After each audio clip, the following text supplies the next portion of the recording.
change the world. Hi, I'm Kellene Bishop, the Preparedness Pro. You can find us at preparednesspro.com to get all kinds of information, tips, tricks, mythbusters, all kinds of education on becoming more self-reliant and better prepared. So what I'm going to talk to you about today is one of my most favorite assets in my kitchen, and that is my pressure cooker. Now there's also two different things that people tend to get mixed up, is a pressure cooker and a pressure canner. You can cook in a canner, but you cannot can in a cooker. It doesn't have enough volume to can those jars. Whereas your pressure canner, where you put the jars in and you seal them, you can actually cook in this as well. But it will take up an awful lot of fuel and time to get this to come up to full pressure. This is the brand of pressure cooker that I actually highly recommend. It's called a Kuhnrikon, Kuhnrikon. They are Swiss made, and the European countries know a heck of a lot more about pressure cookers than we do here. There are some other brands that are made here in the US, but they just haven't cut it yet. You'll also see this label sometimes on them, Duromatic. And I'm not sure why it's a dual label, because it says Duromatic here, and then it says Kuhnrikon here. Anyway, these are the best made. They have several safety features. If it's something that you're going to rely on for your life and for feeding your family, I strongly encourage you to invest in quality pressure cookers and even pressure canners. The only other brand that I recommend, it's a step down price-wise from Kuhnrikon, but it has great quality to the sturdiness of the metal and all the safety features, and that's called the BRK brand. Now you can find the Kuhnrikon, the BRK brand online easy. You can also find it at any stores that sell Bosch kitchen appliances or kitchenware. Alright, so with the pressure cooker, there's all different kinds of sizes. It's just whatever's best for your family. Now for me, my husband and I, that's all there is. But I still like these other bigger ones. I got a set once of this one and this one, I believe. This is, you can actually skillet. I use it as a skillet. I also use it as a small pot, like I would. As long as you don't fill it more than 2/3 full, you're good. You can use it. I'd say this size and this size are my favorites that I use all the time. These are actually the same size. They just have a different, this has the long handle, and I actually prefer the long handle on my pressure cookers. Anyway, with a pressure cooker, it basically will it'll take your food and it'll consistently beat at it with this hot steam. Your nutrients are not flying away into the atmosphere, they're staying right here. You're going to get a concentrated flavor. Your meat is going to taste just that much more meatier. You can use less herbs because you're going to get that flavor of the herbs that you put in to permeate. Also, there's some pretty fascinating things that you can do with a pressure cooker. You can make, beef stew from frozen beef to absolutely perfect in about 40-45 minutes. You can do dried beans in a matter of 30 minutes without having them soak overnight. Why spend money on a rice cooker when you can use a pressure cooker and the rice will turn out perfect? It doesn't matter if it's brown rice, regular rice, it will turn out perfect in a matter of minutes. In fact, I'm going to record another tip and trick episode, and we're going to make risotto. Risotto typically is one of those difficult things that chefs pride themselves in being able to make, kind of like a souffle, but with the risotto, traditionally it's going to take you about an hour, and you have to constantly be adding more liquid at 10-minute intervals and stirring it constantly. We're going to make in another episode, we're going to make a risotto in less than 12 minutes and have it just be beautifully perfect. So many things you can do. I bought this bigger one. I asked Santa Claus for it, actually. I bought this bigger one because I wanted to have a nice big roast, but I also wanted to have plenty of room for the potatoes that I put in at the end. Because this, when you put in a pot roast and just throw everything in there, it makes the most delicious gravy. And with those potatoes, it just has that perfect thickness. So it's not that I needed a bigger roast, I just needed more room for the potatoes. Alright, so here's what your pressure cookers look like. Let me show you the dynamics of it. It's kind of interesting. I've been watching a lot of television shows on the Food Network, especially the competition shows, And you'll show a chef who, because they're limited in time, they'll try to use a pressure cooker. And they're always struggling with the lid and getting it on and getting it off and getting the pressure release. And I'm just dumbfounded. Why? Because these are so very, very simple. Basically, you have a small arrow right here on the lid.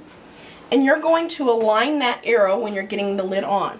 You're just going to rotate here. Now your arrow is aligned to the arrow that's on the side of the pan.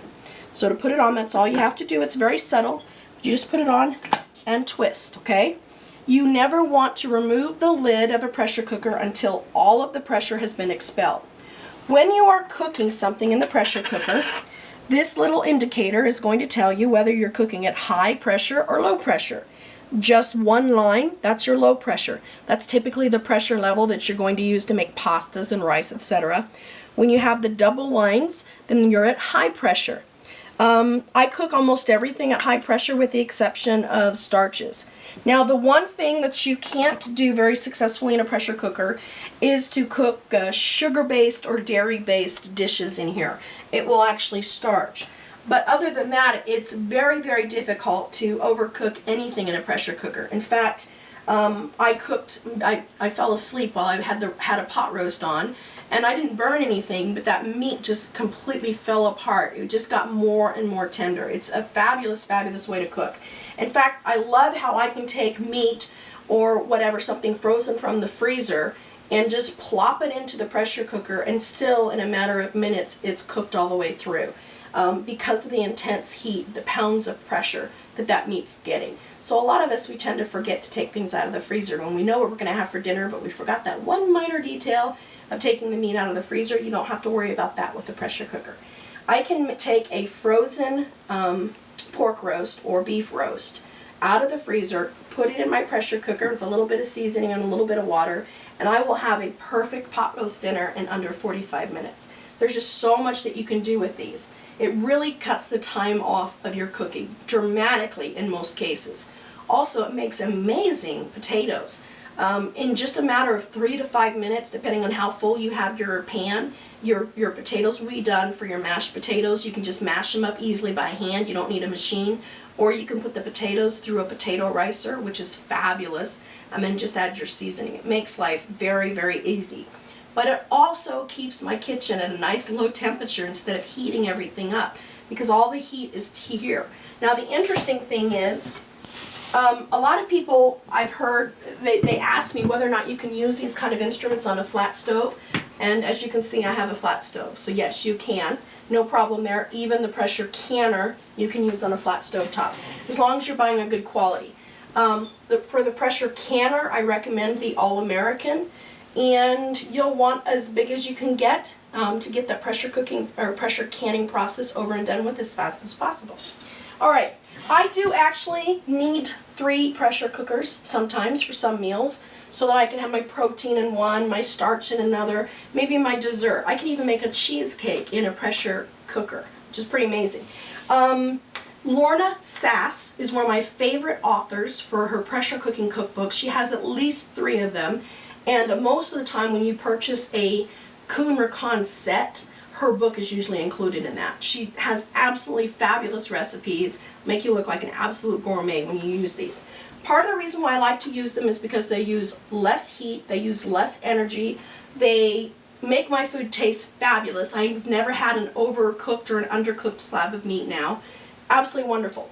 So what's going to happen is you're going to put in your, you can first sear your meats or tenderize your garlic or your onions. My husband, by the way, does not like onions, and yet I will sometimes sneak them in here, and it pulverizes them so that they're in a liquid form, so he can never see the onions. And so as long as he doesn't taste an overwhelming onion taste, I can get away with still having some onions in there. Anyway, you'll just put everything that you need in here, and it doesn't have to be cut up fine. In fact, if I was doing mashed potatoes, I'd have these big slabs of potatoes that I would throw in. You need just enough water in there to create enough steam to beat on your food. And then you'll bring your pan to high heat. Just turn it on to high heat, and what you'll end up doing is once this comes to full pressure, where you have the 2 lines, I end up reducing my heat all the way to 2 or 1 because you just want to maintain that pressure. And it's really amazing. I'll show you in the next episode when I actually cook with this, but it's really amazing at how little energy you can use to keep these cooking at high pressure. They are definitely a great alternative to crock pots, although I can use my crock pots with my little tiny humless Roadrunner generator for 4 to 6 hours and still do that. But your crock pots actually have some scorch spots in them. So that's why sometimes you'll have part of the meat that got really cooked well, or part of the sauce or whatever got really cooked well on one side but not so much on another. You don't have that problem with these. You can also use these on open fire, so your gas stove you can use them on, or as long as the fire's not coming up and hitting these handles, you can even use it camping. And yes, my husband has taken my fabulous pressure cookers camping. A couple of things I want to show you is the safety features. So one of the features you have is you have this silicone ring, and this is what seals the outsides from the steam coming out of the outside.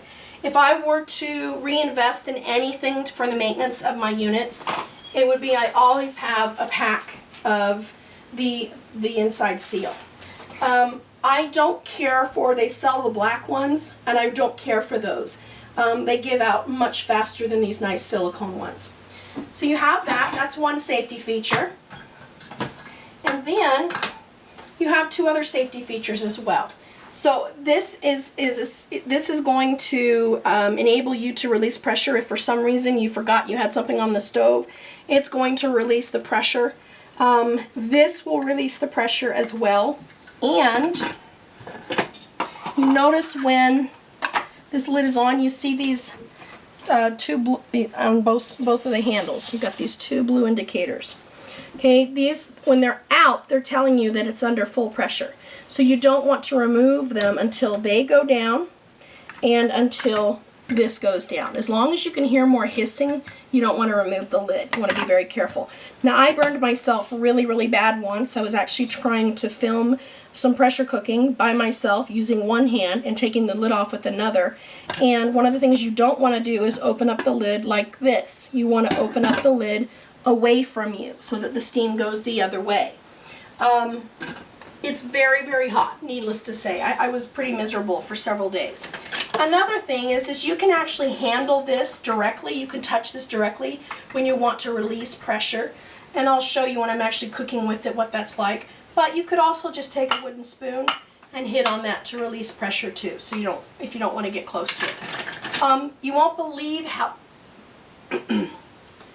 believe how absolutely quiet these are. You may be familiar with your grandma's rocking and rolling the little metal piece, and that happens on the pressure canner.